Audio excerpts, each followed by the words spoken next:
So, can you introduce yourself and tell us a bit about your creative background? I'm Sean T. Ross. I'm a multi-disciplinary designer. I go with multidisciplinary, which seems easier to sort of cover all bases. My background is I did a MA in Material Futures at Central St. Martin's. And then since then, I've been doing like various other projects. This year, they seem to have all related to Earth in some kind of way. So they've sort of ranged from Earth batteries to living monoliths, which is like sculptures made of earth that are filled with pollinator seeds, to now the Thames River project, where it's sort of extracting the clay from the River Thames to make a tea set and water filter. Yes, so tell us about your Tea from the Thames project. How did that come about? It came about from an early project I did during my master's course, where we were all told to bring in a certain material for our first sort of live project, and then we ended up having to switch materials on the first day of it. And I inherited Thames river water as a material to work with. And then through sort of like research, I was quite keen to try and get something tangible, something like that I could like physically work with. And then I kind of found out that as the river sort of like runs through from source. I actually went out and visited the source, and I walked along it for like 4 miles and couldn't find it because of the time of year. But as the sort of river runs along through into London, it collects loads of different sort of sediments and earths, and what I was particularly interested in was the clay that it was picking up. So then when it comes through to London and reaches its like tidal point, it will then at low tide, it will deposit these clay deposits on the shore.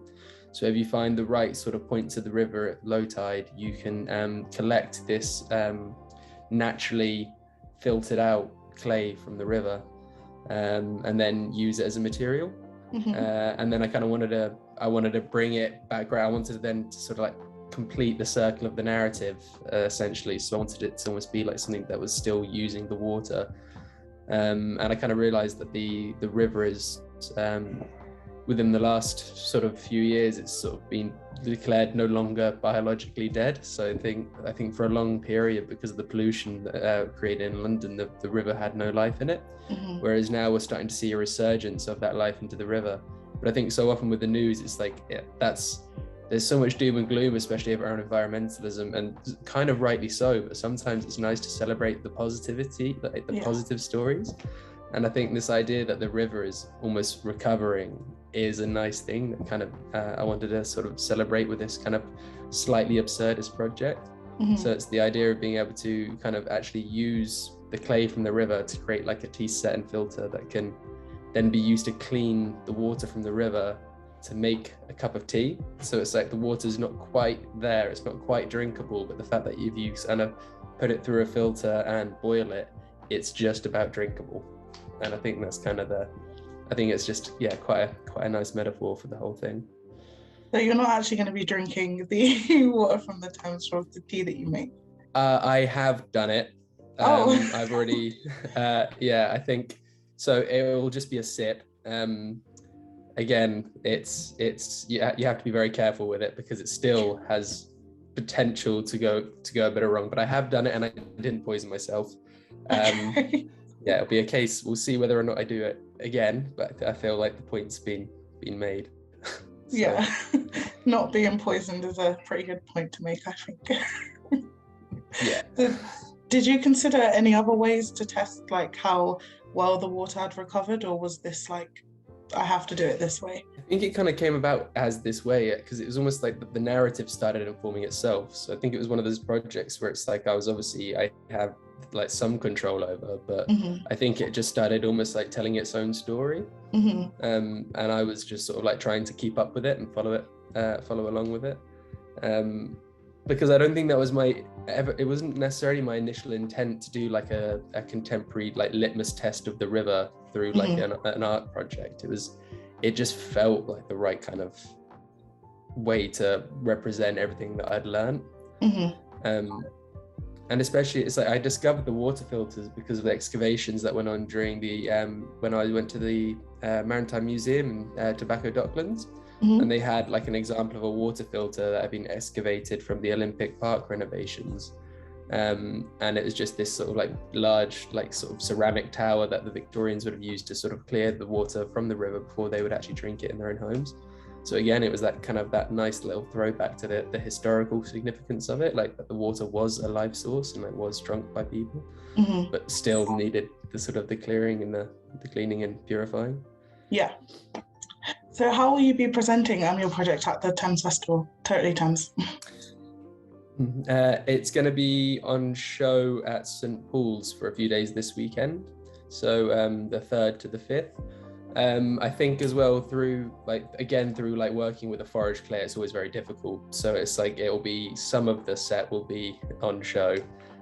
Some has sort of succumbed to the unpredictable nature of the clay, which again I suppose is part of the story of it.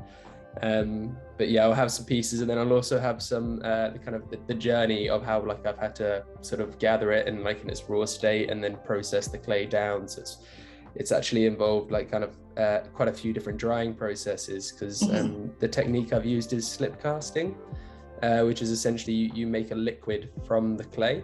Okay. But the kind of almost like counterintuitive thing about that process is, in order to clean the clay that I collected from the river, I had to fully dry it out, grind it to a powder before then rehydrating it. So it's like gone through that drying process, and then you pour it into the plaster molds that I've made. So I 3D printed some some forms that I sort of inspired.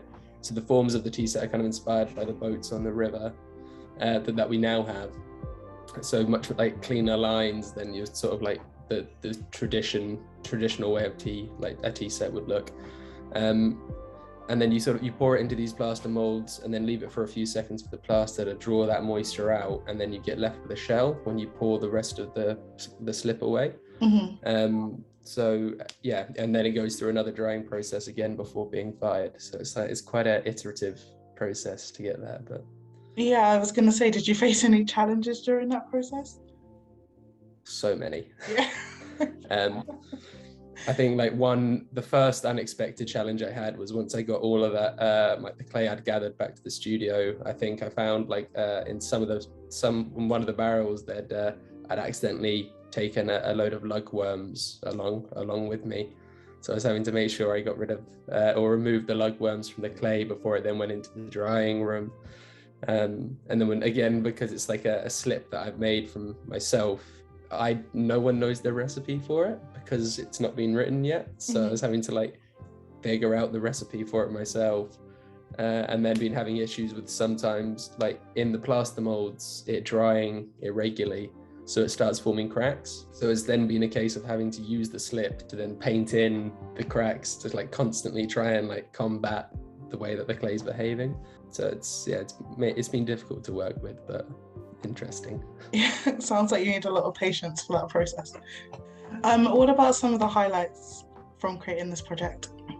I think being able to, as part of the funding, I've been able to have access to some studio space in East London, and being able to have that, and especially coming out of a lockdown where it's been working from home, especially when you're doing a making thing. If you're trying to do a making project when you live with other people and in a small and almost bedroom environment, quite often you have you need to do things that involve cutting wood, which produces sawdust, or you're pouring plaster, which is another airborne issue. And then on top of that, the inherent mess of all of that. And having a space where that's all acceptable and almost encouraged, and there's other creatives there doing the same thing, is just been invaluable for this last month. It's been really nice. Yeah, it must be good to be able to work with other people again as well, after lockdown. Yeah, it was also great being able to get out onto the river to do some of the collection as well. We managed to find a really nice bit. It almost felt like a little day trip out of London kind of thing, but yeah.